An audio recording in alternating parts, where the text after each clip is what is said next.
Que llueva un domingo no hay derecho, primera edición 2012, segunda edición 2022. ¿Por qué ahora una segunda edición de este libro tan necesario? Pues porque ahora tengo el tiempo para hacerlo, que hasta ahora no lo había tenido. Y me ha parecido un buen momento para reeditarlo, porque la primera edición fue cortita, fueron 50 ejemplares, quiero recordar, que se agotaron enseguida y hubo mucha gente, hubo gente que se quedó con ganas de tener el libro, y ahora que yo tenía tiempo para ponerme, pues he decidido llevarlo adelante. ¿Qué es lo que va a encontrar la gente en este libro? Pues la gente en este libro va a encontrar un mapa y un manual de uso del rastro, en este caso, del rastro de Valencia. Es una biografía novelada escrita por uno de los vendedores veteranos del rastro. A mí me gusta verlo como un collage de vivencias y reflexiones sobre el rastro, sobre todo lo que ocurre allí, cómo llega el género al rastro del domingo, que son objetos que van a morir allí, pero allí de repente hay alguien que se fija en ese objeto y decide darle una nueva vida. Yo conocí a Alberto, lo conocía mucho tiempo antes de conocerle, porque yo iba mucho a rastros porque he sido muy aficionado siempre desde pequeño. De pequeño yo iba con mi padre, que nos llevaba a toda la familia allí de paseo. Y yo a Alberto, antes de conocerle, ya le conocía porque yo me fijaba mucho en él, porque era una parada que para mí tenía algo que no tenían las demás. Siempre había gente, se montaban ahí unas tertulias muy interesantes, de las que empecé a participar poco a poco y acabé enganchándome. Además que al rastro yo los domingos iba a ver a Alberto y luego me daba una vuelta y miraba a ver si encontraba alguna cosa que me interesara, pero mi intención era conocer más a Alberto porque me pareció una persona muy especial desde la primera vez que lo vi. Ese feeling fue mutuo, hicimos muy buenas amigas y ahí empezó una relación que desembocó en la edición del libro. Él siempre tiene unas sillas para la parroquia, para sus amigos, que se sienten ahí a charlar con él. Entonces yo vi unas cajas con libretas manuscritas con textos. Entonces me puse a leer alguna cosa un día que estábamos allí de plantón y me gustó mucho lo que leí. Entonces le pregunté qué aquello que era, si era suyo. Me dijo que sí, y que tenía un blog donde colgaba como relatos, anécdotas y experiencias que él había tenido a lo largo de toda su vida, sus 35 años de vida en el rastro. Entonces, con todo ese material se me ocurrió hacer un libro, en un material que estaba como desmenuzado, en partes muy sueltas. Entonces lo agrupé. Primero pensé en hacerlo cronológicamente, no me funcionó, y luego lo agrupé un poco hay una parte histórica, una parte donde se explica un manual de uso de cómo desenvolverse en el rastro. Y Alberto es una persona autodidacta, totalmente. A pesar de eso es muy buen narrador. Entonces me encantó la forma en que contaba las historias, me enganchó muchísimo porque tiene un humor que conecta mucho con el mío, y a partir de ahí me planteé coger todo aquello. Pensé que si alguien no se ocupaba de hacer algo con eso, acabaría en un contenedor, porque además él no le da mucho valor a lo que escribe porque le parece que no tiene calidad, que luego resulta que sí que la tiene. Por lo menos yo se la he encontrado. Y así fue la cosa. Yo le planteé hacer el libro. Él en principio no le hizo mucha gracia porque ya te digo que él no le da valor a lo que escribe, valor literario, digamos, porque para él son sus notas personales de sus vivencias allí. Pero a mí me pareció que era un material que valía la pena que alguien se tomara la molestia de editar y componer de una manera ese collage del que te hablo, de manera que el que lo leyera tuviera una visión desde arriba de todos los aspectos del rastro, desde el punto de vista del comprador, del vendedor, lo que ocurre allí, y sobre todo otra parte muy interesante de cómo llega allí todo ese material, que suele ser normalmente procede de escombreras, de contenedores, en algunos casos de vaciado de pisos con o sin consentimiento, depende. El título inicial iba a ser Del contenedor al consumidor, título que desechamos porque no quería que pareciera un ensayo o un tratado sobre el reciclaje, que era lo que sugería este título. Entonces cambiamos a Que llueva en domingo no hay derecho, primero porque es una frase que dice uno de los personajes del libro en un momento dado, y además me pareció muy gráfico e incluso gracioso, ¿no? El libro desprende lo mejor del ser humano y lo peor, sus sentimientos, como esa ilusión del niño de contar el tesoro, y luego la mezquindad de algunos compradores, sobre todo, bueno, de todos, de compradores y de algunos vendedores, pero sobre todo los compradores que van allí pensando que aquello es directamente el basurero o la escombrera de donde ha salido el material, ¿no? Haya habido una persona que ha seleccionado el material, lo ha cuidado, lo ha limpiado, lo ha aseado para ponerlo en el puesto, y eso, en fin, que se muestra un poco todo, la parte más mezquina y la más bonita de la naturaleza humana. Él pone un caso muy evidente de una moneda que se encuentra, que resulta que se va a consultar con un numismático y resulta que tiene un valor importante, que le intentan ratear, pero él contrasta la información y ve que aquello tiene valor. Entonces, finalmente encuentra un comprador que admite que esa pieza tiene un valor y se la compra por el valor que acuerdan que es justo. El rastro tiene la virtud, o tiene la particularidad de que saca lo mejor y lo peor de la gente. O sea, ahí aparecen cosas que tú mismo te sorprendes a veces, o cediéndote el regateo o recelando demasiado de que te roben la pieza. Se despierta ahí un sentimiento casi de avaricia, te diría, del cual tú mismo te avergüenzas a veces, porque te das cuenta de lo que te está ocurriendo. Sus amigos le llaman el encantado. ¿Por qué? Sí, encantado con K, en referencia a Kant. Pues porque es una persona muy reflexiva, que además muy leído, le interesa mucho la filosofía. En el libro, Alberto hace como hace Gaitares en sus novelas, por ejemplo. Todas las personas que aparecen ahí tienen nombres y apellidos. En este caso apodos, que no todo el mundo los conoce, pero yo, por ejemplo, que soy asiduo, cuando lo leí sí que reconocía a todo el mundo. Unos gemelos que allí los llaman los por duplicado, que son los que no han fallado en 40 años ni un domingo del gasto.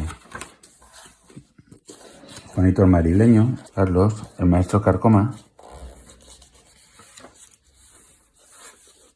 Sin quererlo él, es muy didáctico y te explica en 2 palabras quién es esto, quién es aquel, y te hace fijarte en detalles que a lo mejor tú no repararías si no tuvieras una persona como él que te dice fíjate en esto, fíjate en lo otro, cómo negocia cómo negocia el otro. Los veteranos normalmente es gente muy respetuosa y muy educada, gitanos o payos, da igual. Yo en mi caso he tenido la suerte que desde pequeño he ido al rastro porque mi padre me llevaba con él. Mi padre es artesano, hace abanicos, entonces él iba ahí a comprar abanicos antiguos y tenía sus contactos. Entonces hemos pasado muchas horas de negociación para comprar un abanico de marfil del siglo XVIII que tenía el gitano José en su parada. Yo he visto a mi padre negociar por la misma pieza durante meses para al final llevarse o no llevarse el gato al agua, pero claro, todo eso te acaba empapando. En el libro lo que se plantea es que si tú no regateas vas a dejarle mal sabor de boca al vendedor, porque piensa que si no has regateado es porque piensa que cuesta más de lo que te está pidiendo. En el resto se aprende primero a empatizar con la gente, en este caso con gente que sabes que está allí porque es como la última salida que les ha quedado, ¿no?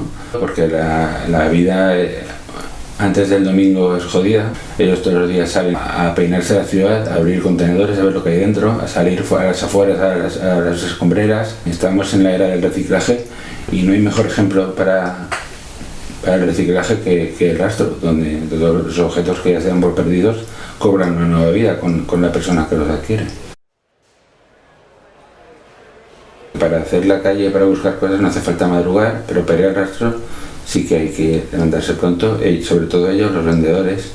Entonces él lo que dice es que de repente vio que después de hacer unos intentos, vio que el rastro le permitía, pues primero dar rienda suelta a la curiosidad que él tenía por objetos artísticos que no sabía hablar de otra manera, hasta que los tuvo en sus manos y tuvo que informarse de cuánto costaba esto para luego saber cuánto pedir. Entonces eso le ha hecho estudiar y empaparse de todo ese mundo de las antigüedades o antigüedades antiguas, como dice Cacho Cable en el libro. En el libro hay hallazgos maravillosos. El libro está lleno de tesoros. Sí. Por ejemplo, el arte que decía Alberto de combatir el latín con el latón. Sí. Bueno, y se refiere a los listillos, ¿no? A los compradores que se van ufanos porque consideran que han triunfado y que han ganado en esa batalla soterrada que hay entre comprador y vendedor muchas veces, sobre todo con cierto tipo de objetos, y muchas veces el comprador se va satisfecho porque ha comprado una figurita que que es de marfil, le ha costado súper poco, y cuando llega a casa y la mira bien ve que en realidad no es marfil, es marfelina. También aparece Gershwin y su Rhapsody in Blue a cuenta de su amigo que se iba silbando. Sí, si ves satisfecho de un trato, silbando Rhapsody in Blue sin fallar ni una nota. También habla de filósofos, está Gómez de la Serna. Sí, está Marx. También habla de cine, habla de Paul Newman. Porque él es un tío muy inquieto, le gusta mucho el cine, le gusta mucho leer, e incluso hace un análisis del tipo de objetos que se encuentran en los contenedores. Por ejemplo, en la época en la que se construyó el ensanche, que hubo muchos derribos de pisos de la burguesía valenciana, pues una época en la que se encontraban objetos de mucho valor. Y luego habla de, pues, según los barrios, en cada barrio el tipo de material que encontraba, hasta el punto que podía calcular al cabo del año cada contenedor qué rendimiento le daba, según la época del año en que fuera a revisarlo. El rastro es un reflejo claro del nivel económico e intelectual según en qué contenedores escarbes, y según la época también. Otros libros que se han escrito hablan del rastro como fenómeno social, a veces como fenómeno cultural, aunque muy contadas. Pero este libro está contado desde dentro. De hecho es una biografía de una persona que está metida hasta el cuello en el rastro durante 35 años. Luego Alberto también dice que no quiere aparecer como un príncipe de los pobres, sino como un proletario de la metalurgia. Príncipe de los poca ropa. Sí, él se define como un proletario de la metalurgia. Para Alberto, cuando cae en sus manos algo que le suscita algún tipo de curiosidad, se pone a la faena y se pone, claro, primero para saber realmente qué valor tiene aquello, y segundo por su curiosidad innata de crecer personalmente y conocer más de historia y de un montón de áreas que sugieren los objetos que encuentra para vender. He descubierto un verbo magnífico dentro del libro, que es el flaneo. Pues como la procrastinación ambulante, pues pasear por allí, planear, tomar notas, fijarte bien en cosas que a lo mejor de normal no te fijarías, pero al encontrarlas ahí en el suelo de repente en una esquina te llama la atención, muchas veces porque ni siquiera sabes lo que son. Entonces te tienes que poner allí a ver esto qué es y qué hay dentro.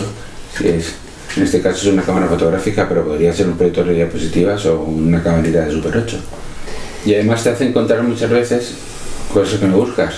La famosa serendipia, que buscando una cosa, de repente encuentras otra, que en ese momento estás descubriendo que andabas buscándola mucho tiempo y no lo sabías. Alberto muchas veces él mismo se define como padre confesor, sin pan es... Ni Padre Nuestro. Sin pan ni Padre Nuestro. En realidad lo que hace Alberto ahí es una labor social también, Alberto y muchos otros vendedores, porque se forman ahí muy buenas tertulias, hay gente muy interesante en el rastro y dispuesta a sentarse con cualquiera a charlar un rato, y eso es muy agradable, la verdad, y muy enriquecedor para todos. El rastro originalmente se vendían también alimentos, o sea que alimentos ya en estado no de descomposición, pero en algunos casos incluso así. Y luego de ahí pasó a convertirse en un mercadillo de objetos, pero en principio estaban alrededor de los mercados y se vendían allí cosas un poco de extraperlo.